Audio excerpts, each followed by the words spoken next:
In the fast-paced sport of hip-hop, many of the times, rappers can really only expect to have a successful career of about 3 to 5 years, if that. But few that do last the test of time end up flourishing to fame and riches. But of course, in their path, they often have to defy the odds, fighting the doubts of major critics telling their millions of followers and even rappers to their faces that they will not reach the next step.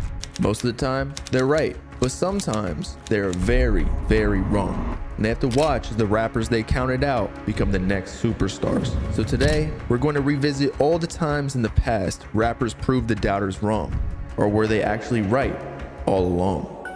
Few artists have faced as much public scrutiny as Lil Uzi Vert. Back in 2016, following his explosive rise to fame on SoundCloud, radio personality Ebro boldly predicted that Uzi and other rappers within his generation would fall off in a few years for not adhering to the traditional sounds of old school hip hop, and/or eventually have to conform to the old school ways in order to remain relevant. Uzi, as a self-proclaimed rock star, justifiably argued with Ebro over rapping over classic boom bap beats in the interview, stating it's simply just not what he usually records on and that the current fans don't even care about that type of music. So you gonna get to these bars?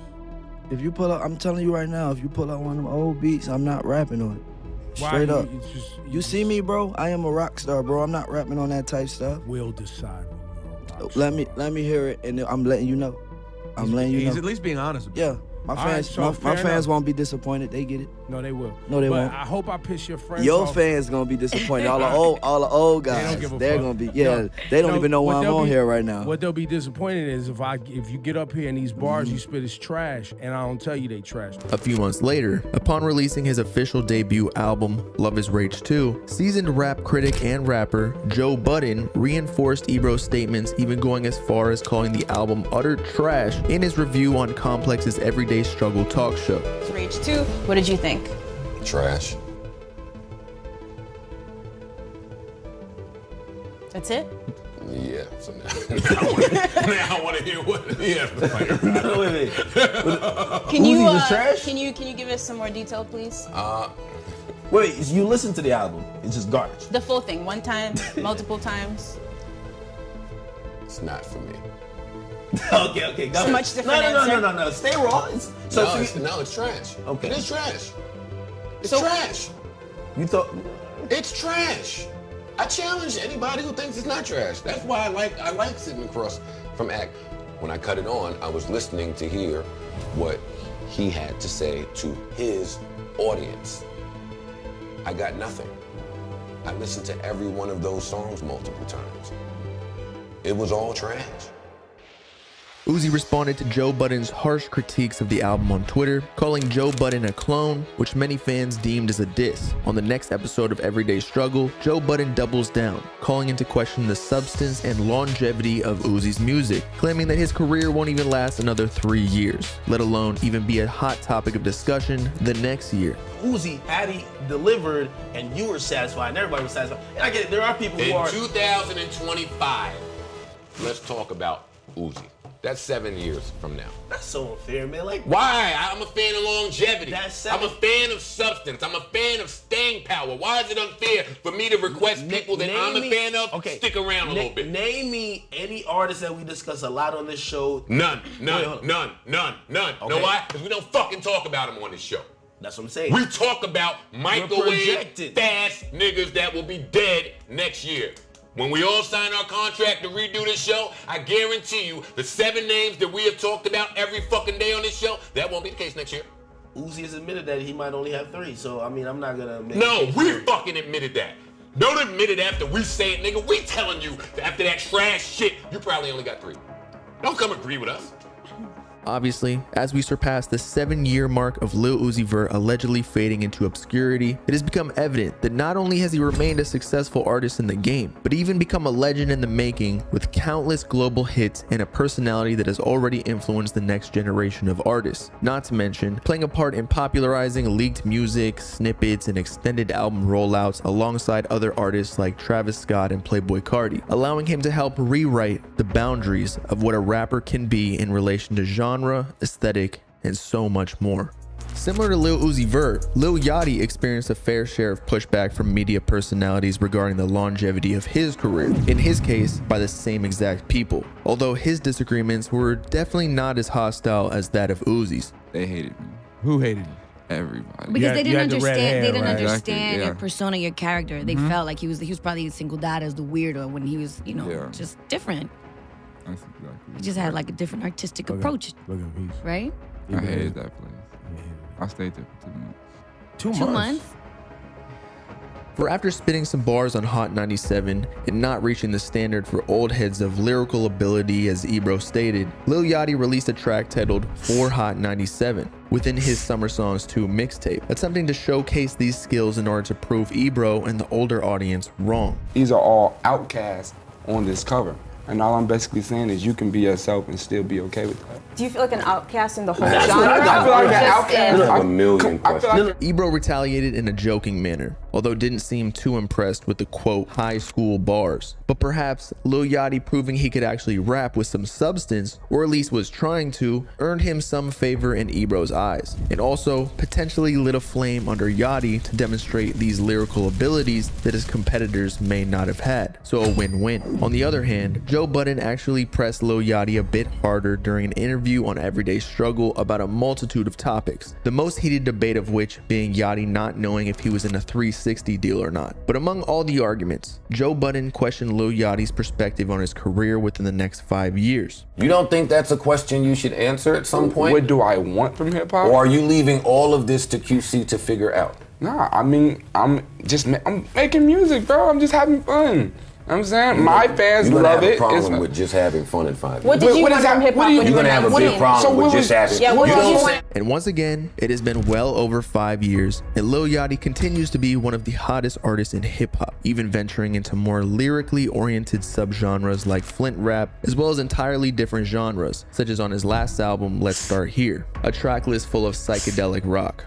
XXXTentacion probably experienced one of the strongest constant forces of controversy throughout his career of any artist before his life was taken. Although, some could argue that this only boosted his career to new heights due to his fanbase having to become all the more impenetrable to beat the headlines. But X faced a different set of enemies, much larger enemies, streaming platforms and mainstream publications. For in the past, X openly discussed his personal mental struggles with his fans and didn't shy away from his legal troubles, even using his infamous mugshot as the cover art for his breakout single, Look at Me. But the streaming platforms and publication used his past of alleged domestic abuse among other questionable activities against him, with countless articles attempting to boycott his music. Such as in 2018, Spotify announced that they would revoke his access to large playlists due to newly enacted anti-hate policies within the company. Under the new rules, anyone who engages in what the streaming service deems to be egregious behavior or quote, promotes violence against a group or individual will no longer be featured in any Spotify-owned and operated playlists, including algorithmic lists like Discover Weekly and editorials like Rap Caviar. And although their music will still be available to listen to on the platform, the chokehold that playlists have continued to strengthen on the success of an artist still can and will definitely hinder an artist's outreach to new fans and overall livelihood. For being blackballed from the very platforms that distribute music to fans, artists will lose the ability to recoup the money invested by their record labels in order to record and market their music, and therefore long-term become shelved, or worse yet, dropped entirely to never reclaim the relevance and listenership they once had. But what was most peculiar about this situation is that X was seemingly targeted more than other artists with the same violent and/or hateful allegations. For example, fans asserted that Famous Dex, NBA Youngboy, and Chris Brown did not receive anywhere near the same level of negative treatment by streaming platforms, while being proven in some cases of committing the same alleged domestic abuse,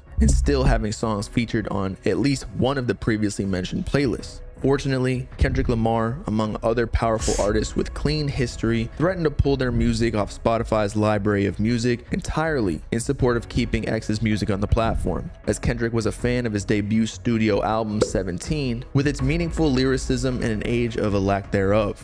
If not for the support of these solidified artists, X's music could have very well faded into obscurity over the years, a significant contrast to the impact that it has had on music thus far. Not only has Kanye West suffered countless political controversies in the media of recent years, attempting to cancel and even censor him from various social media platforms and even access to his bank accounts. In the early stages of his career, his potential as a superstar artist was doubted by even the most powerful individuals in the music industry. All the more reason that he seems to always have a chip on his shoulder, and rightfully so, for proving everyone wrong and becoming the icon that he is today. For although he was a praised music producer behind the scenes, credited with multiple hits by Jay-Z and other artists within his Rockefeller label, his friends and label executives consistently told him he simply wouldn't make it as a rapper due to his aesthetic and upbringing. Lupe Fiasco once stated in an interview, "We brought Ye into Arista to showcase for L.A. Reid before Rockefeller. Imagine it's me, Stack Bundles, Kanye, and L.A. Reid in the office. When Kanye stopped rapping,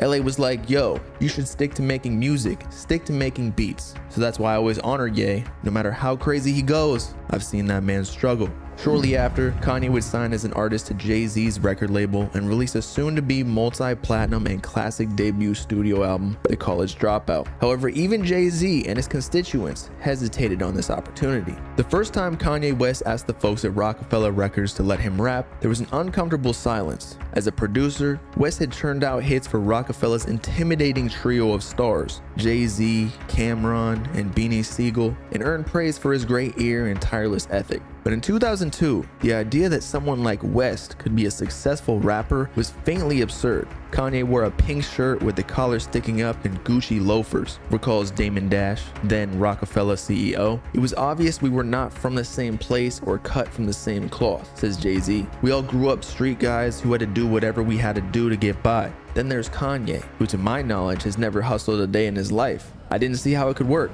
showcasing their obvious doubts in being able to market Kanye, a rather preppy artist who grew up in the suburbs of Chicago rather than the infamous O Block, in the age that fans were listening to gangster rap. Looking back at the situation, Kanye stated, "But for me to have the opportunity to stand in front of a bunch of executives and present myself, I had to hustle in my own way. I can't tell you how frustrating it was that they didn't get that. No joke, I leave meetings crying all the time."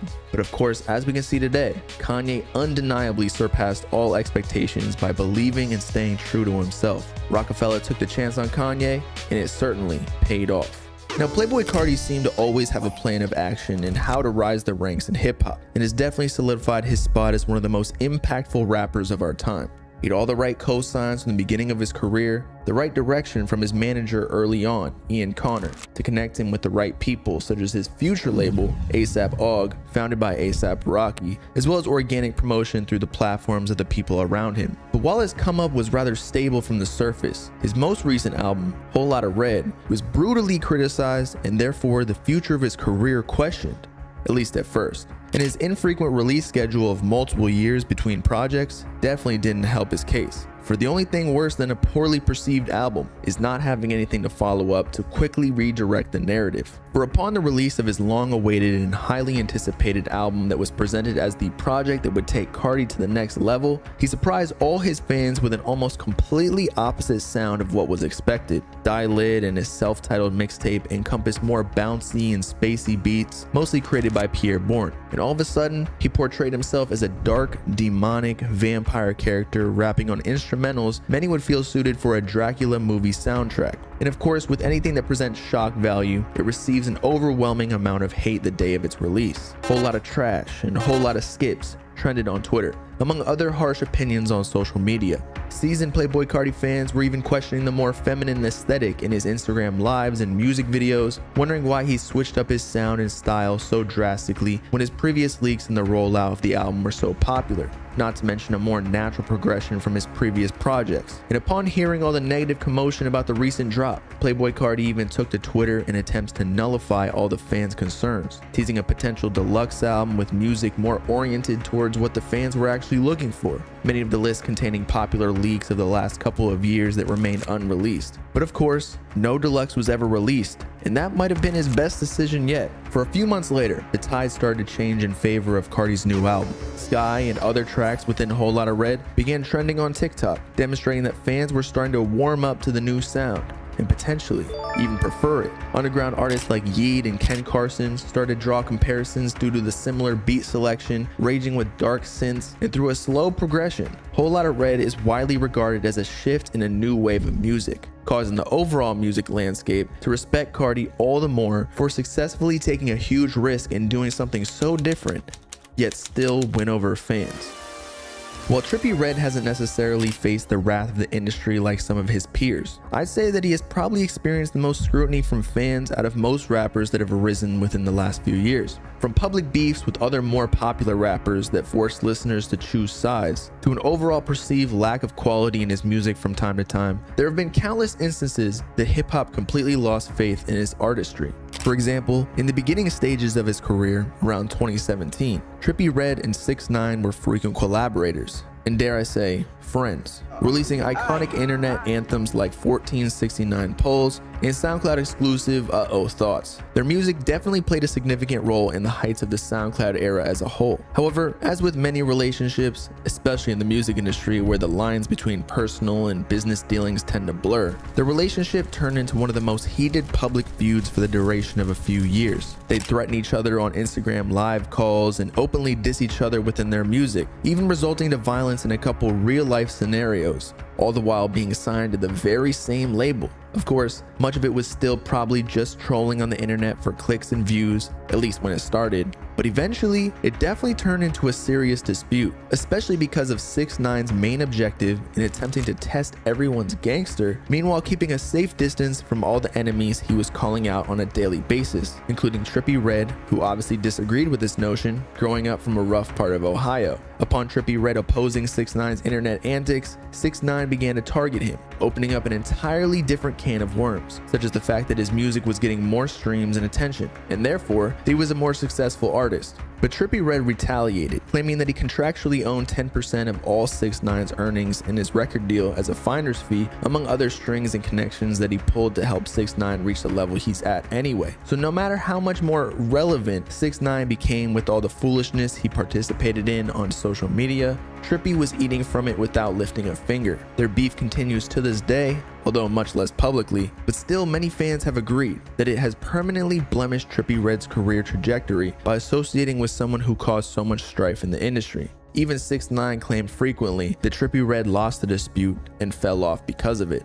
Another beef that had an adverse effect on Trippie Redd's career was his quarrel with XXXTentacion. Similar to 6ix9ine, they were good friends during their come up in the music industry, performing together at various underground shows and even collaborating on the most streamed hip-hop song to this day on SoundCloud, Fuck Love, among other tracks. However, once again, things turned out for the worst. For while X's smash hit Look at Me was gaining mainstream popularity during his incarceration, he and his fans accused Drake of stealing his flow without any credit on his latest playlist, More Life, more specifically on the track KMT. When X was released, he shared his opinion on the matter during interviews, obviously not approving Drake's actions, and given his relationship with Trippie Redd, he assumed that his friend would back him. But a few months later, news broke that Trippie Redd was recording a feature for Drake's original version of God's Plan, although his collaboration never came into fruition due to Drake having to release the song early because Trippie Redd's DJ accidentally leaked the song prematurely playing it at a nightclub. But still, just the mere fact that Trippie was even entertaining the possibility of working with one of X's enemies left a bad taste in his mouth. X called Trippie out online and their relationship was never the same. What was more significant was X's fan base, a cult followership seen only once in a lifetime that would follow any instructions he foretold. Anyone who opposed him would feel their wrath, and yet again, Trippie landed himself on the opposite side of a strong fan base who devoted their loyalty to anything but supporting his music.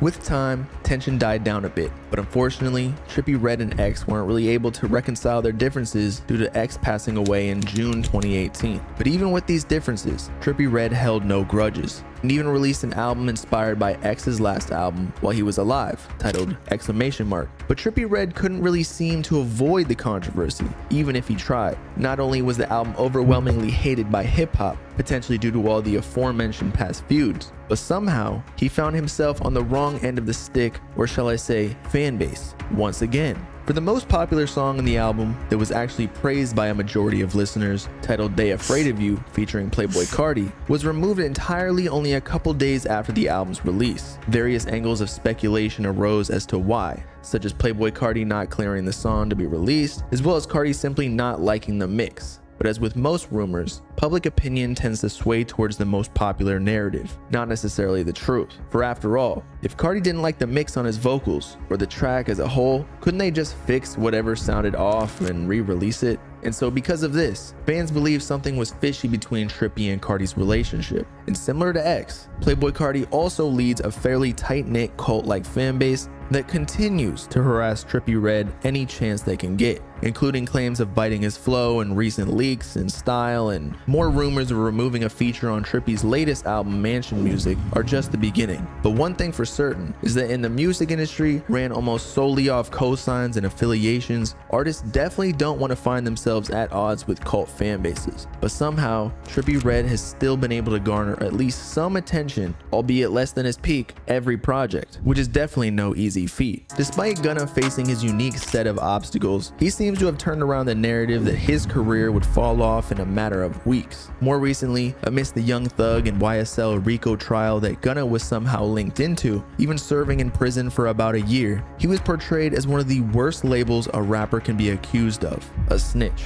For he was released 4 years early of his 5-year sentence after accepting an Alford plea, meaning that he maintained his claim of innocence but knew that pleading guilty was in his best interest by signing a statement for the court. But what was most peculiar was that the paperwork he signed acknowledged YSL as a gang rather than just his label. The rapper swore that he has personal knowledge that members or associates of YSL have committed crimes in furtherance of the gang, but seemed to distance himself from YSL the gang versus YSL the label. The citation continues, "I recognize, accept, and deeply regret that my talent in music indirectly furthered YSL the gang to the detriment of my community." Gunna acknowledged on the signed statement, "YSL as a gang must end," obviously flipping the entire hip-hop community upside down due to the implications of Gunna perceivingly cooperating with the law and potentially worsening one of his co-defendants and label owner that played a major role in the success of his career, Young Thug's chances of being released as well. With that being said though, music fans were still pretty evenly split. Some believed that he just signed the documents his lawyers presented to him to get out of prison.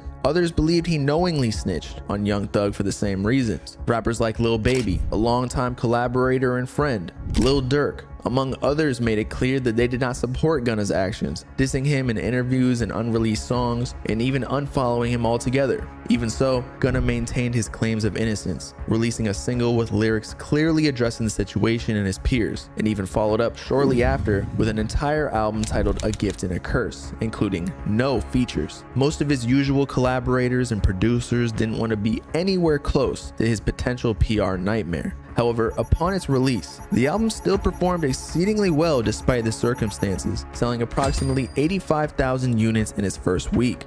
Young Thug dropped his album, Business is Business, only 1 week later, which was supposed to finally lay all the rumors to rest as to if Gunna's statements actually affected his case, but alas, did not utter one word about the situation. Some say this was intentional, in order to not blackball one of his own artist careers, as his family shares a vested interest in Gunna's revenue while Young Thug remains incarcerated. Others believe it simply just did not affect his case in the first place, and therefore his allegations of being a snitch were without merit. Another possibility is that he simply cannot speak on it while he remains in trial, or it will definitely hurt his case. One thing for certain though, is that we might not ever know, or at least until Young Thug is freed. But regarding Gunna's career that was heavily in question due to this whole incident, since of course, hip-hop is a genre significantly based on street and gang culture, his streams didn't even seem to skip a beat. In fact, if anything, his relevance and chartability was only enhanced. One of the tracks on his latest album, Fuck You Mean, has even become one of the most streamed songs in 2023 while being released in the middle of the year. And as for Gunna's future, memes surrounding his newfound aura in fashion and music have begun to go viral organically. Fortunately for him, unlike many artists in the past, his allegations of cooperating with the law didn't slow him down in the slightest. Yet another rapper that was foreseen to fall off, but beat the odds. So in conclusion, just because an artist may seem as though their career is turned for the worst, it doesn't mean they can't come back. Or better yet, use it to propel them to new heights. The music industry or entertainment in general is all a game of perception. And if the artist can flip the narrative back in their favor, fans will support their music once again. But that's the hardest part, I guess. Persuading millions of followers that their art deserves more attention than their peers, especially during times when no one believes in them. But what do y'all think? At one point, did you think any of these artists' careers were done for? Be honest. Or do you think they will still fall off? It's just all in due time.